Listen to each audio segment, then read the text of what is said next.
Kasi hindi naman po consistent po yung pag-enforce ninyo. Tuturuan kita, boss, ha? Gaano katagal ka ng driver? Kami po parking dito, sir. Bigla na lang po sila pumupunta, tapos titikitan daw po kami. Actually, makikita nyo yung linya nyo. Yung linya nyo po hanggang dito. So that's your allotted parking space. Kasi po, under Republic Act 4136, the sidewalk should never be used as a parking. Kaya nga po pinapausog namin lahat. Yun na nga, sir.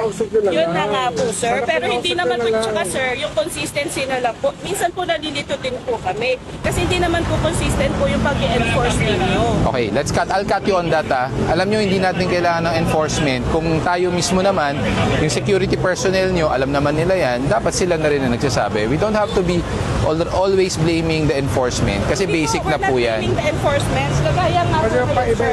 pa-iba-iba, City Hall, MMDA. Opo, sir, nalilito na din po kami. Ay, hindi nyo, Bakit yung linya yun, ha?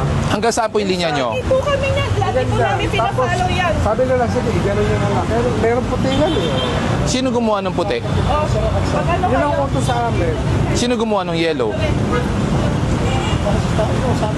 Kami lang ang naglagay ng yelo. Kayo po naglagay ng- Sila, pinabago, talagang mga puting line yan, slant, ha? Ano ang sabi nila? Kailangan slant? Opo. So okay, wait lang, para hindi tayo nagkagulo po. Nagdi-discuss tayo para hindi maulit. Hindi nga, ilang ulit ka, nagbibisita MMDA, City Hall. Okay, sabi nila kailangan nakaslant. Hindi daw pwede ito?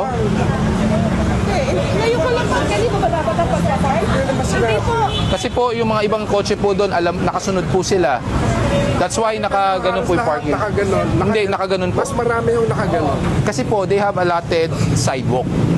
Pwede niyo po silipin. Hindi, araw-araw kami Ako rin po. Ako rin po. Kami araw-araw pumapasok ko rito. Okay, so ano po ba ang... Nakita nyo, ganun din. Kaya nga po, ano po ba ang kaguluhan para maayos natin? Huwag yung bigla tinitikita. Opo, bigla na lang. May nag-i-issue ba ng ticket? Wala naman po. May nag-i-issue ng ticket? Nag-i-issue daw po, sir. Sana kinakol nyo muna yung may dala na sasakyan. Okay, ganito po. Ako na po ang nagsasabi. Lahat ng kotse nyo, ganito po ang parking. No one will exceed this. Wala pong titikitan ngayon. Pagbibigyan ko po kayo. Nag-issue pa kayo ng ticket? Wala po. Sabi nag-ticket lang. Sino po nag-issue ng ticket? Sabi nag-ticket. Wala po. Wala po. Magtanong ko lang po, kung ganito po yung pagpaparking natin, ilan lang din po yung makakapag-park? Para saan po itong linya na to? Ito po. Ito nga po yung linya. Hanggang dito lang po ang ginawa. Ibig sabihin, you cannot exceed this. I will ask you, ma'am, sir, talakad po kayo. You do. So now, babalik ko sa inyong question. If your vehicles will be parked this way, where will we walk? Nakakalakad doon kami na kabangaho niyan, no? Ganun na po yung pagpapark natin. Nakakalakad doon. Kaya nga po, We find it so ano naman po, na sobrang konti lang naman po yung espasyo. ma'am, hindi po konti to. Itong outback na to, tinan nyo po. Kaya nga sabi ko kanina, baka kayang iabante pa doon. Kasi ang problema po, ang mga motor, you're taking, I don't know kung sa inyo yung mga motor, they're taking up the supposedly na pwede pang iabante ang kotse. Kung minimal, yung lumagpas, pagbibigyan natin. Pero pwede ko tayo mag-Paisland. As long as mabibigyan pa po natin ng pwesto ang pedestrian. Kasi, sir, look at this. Pag ako po, tayo naglakad, wala na. So, saan po tayo lalakad? Dito. At least, Second one, i-slot namin hanggang saan? at least give people, ayan po yung poste. Huwag po tayo lalagpas. Hanggang dito man lang. Sige, Susunod natin yung po. Yes. final na ho, yan lang. Opo. Paiba-iba, pagdating Wala pong paiba-iba. Sabihin niyo po sa City Hall, pag sinabi nilang, bawal yan. Kanina, kapag may dumating na mga taga City Hall, pinapasabi daw ni Gabriel Go, ni Sir Gabriel. Kilala naman po ako ng mga tao nyo. Ito yung susundin, yung poste. Ito. Ito yung tickets namin. Saan yan? Ito yung ticket, sir. Saan po yan? Nag-ticket eh, sabi nyo. Aling kotse yung tinikitan? Doon po siya. Alam mo bakit ka tinikitan? Hinarangan mo ang paakyat ng walkway. Hindi po sir, tinanong ko po kanina sir. Driver nyo po?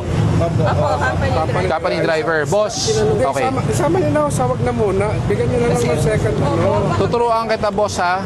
Gaano katagal ka ng driver? Yung totoo? 15 years siya. 15 years. Alam mong bawal paradahan at harangan ang footbridge. So why did you do it? Hindi sir, tinanong ko po kanina kay sir, Sino po? pwede ko po iayos na lang muna. Kasi okay, dalawa kasi violation mo. Obstructing the footbridge, obstructing the sidewalk. Yan ang pagkakamali natin. Bilang driver na 15 years, matik yan. Diba? Actually, pinagbibigyan ko lang to. On a normal day, kagaling lang natin ng baha at ulan. On a normal day, lahat to. Actually, wala akong pagbibigyan. Kilala nyo ako. Oo, sige. Diba? Pero this one, this will stand. Kasi footbridge po ang hinarangan mo. The rest, pagbibigyan natin. Nagbigay ka ba ng lisensya? Hindi. Yung ano po sir, yung tinikit po Anong sino nasa? Ha? yung sa plaka sir. Bakit hindi ka nagbigay ng lisensya na lang? Para at least... Hindi sir, sabi ko po kay kay sir, hindi ko lang po makita sir. Saglit lang iayos ko lang yung... Pero may dala kang lisensya. Sir. Bakit di mo na lang pinireseta yung lisensya mo? Kasi sir, nagtatrip na ako kanina sir, pinatras. Pero alam mo may enforcer. Pero Meron sir. inilagay ba sa'yo yung lisensya? Hindi.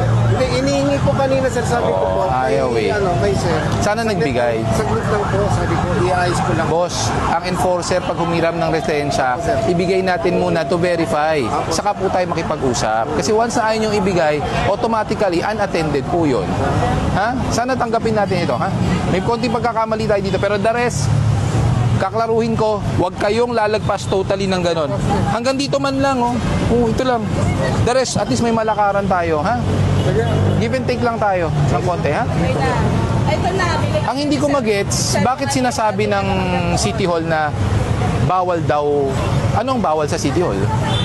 Okay sa kanila na yung ganyang... Yung slanting. Oo, Islam. Malamang umokay sila on the premise, subukan natin mamaya, tanggalin yung motor, isagad natin. Yes. Actually, yun yung sinasabi ko kanina eh. Lahat ng kotse may space pa para i-forward. Ang problema may motor. Kung meron yung space to forward it ng sagad, pagbibigyan naman natin. Oo. Siguro yung mga motor, bigyan natin ng isang slot siguro. Tulad nung ginawa ng iba doon, na isang slot, puro motor. So siguro, 1, 2, 3, 4, 5, 6, 7 motorcycles. Ano ba talaga yan? Policy na first apprehension ticket agad. Hindi Opo. ba pwedeng kausapin mo na yung ano? Well, ang mga illegal parking kasi, like yung mga sidewalks na hinaharangan, it's a basic knowledge naman po kasi talaga yan sa mga motorista. Ang nabibigyan lang naman natin ng konsiderasyon, case-to-case basis. Like for example, hindi napansin, disregarding traffic sign, that will depend on the enforcer. Depende na po yan. Pero kasi under Republic Act 4136, ang sidewalk talaga hindi pwedeng paradahan. Ang footbridge, pedestrian crossing, fire extinguisher, fire hydrants, lahat po yan bawal. Considering Quezon Avenue is a national road eh. Yun na lang, tapos iwasan po natin mapaparadahan yung footbridge. Even under the footbridge. Okay. Kasi mamaya, delikado, may masira, bumagsak sa kotse. Titignan Ha? mo, Ben. Yung mga nagpapark ka na malapit sa footbridge, sabihan mo na agad. Pero pag sir, kausapin niyo muna. Pag talagang 5 minutes, Yung 5 nawala talaga. yung 5 minutes, boss, ganito ang policy. Pag dumating ang enforcer, walang driver talaga, we issue a ticket of unattended. Pero pag yung driver dumating, nagbigay ng lisensya, pwede naman gawing attended. Yun nga, unfortunately, sabi nga nung driver, hiniram yung lisensya, ayaw niya. Sabi niya, saglit lang. May ticket talaga. Oh. Okay. Yung 5 minutes rule namin, it applies only to towing. Pag within 5 minutes, lumagpas kayo ng 5 minutes, hindi dumating yung driver, matotow yung kotse. Doon po ina-apply yung 5 minutes. Pero ano po yun ha? Sige. Humanitarian consideration lang po yun. mga nag-inspect dito, City Kaya nga, Hall, buti nga dumating nga si Sir eh. Actually, yun yung pinagtataka ko kasi Quezon Avenue Highway eh. Sir, this is your first time na nagpunta dito, no? Nakasama kayo, Dito nakasama sa amin. kayo. Ay, hindi po, madalas po ako. Siguro wala alam po kayo kasi I operate early in the morning, saka ng hapon. Nagpalit lang ako ngayon kasi nga, syempre iba, nabahaan. So pinili ko lang po yung mga areas na, na major highways talaga na we have to clear it. Saka yung mga complaints. O guard, sa susunod ha. Kayo kasi ang nagbabantay.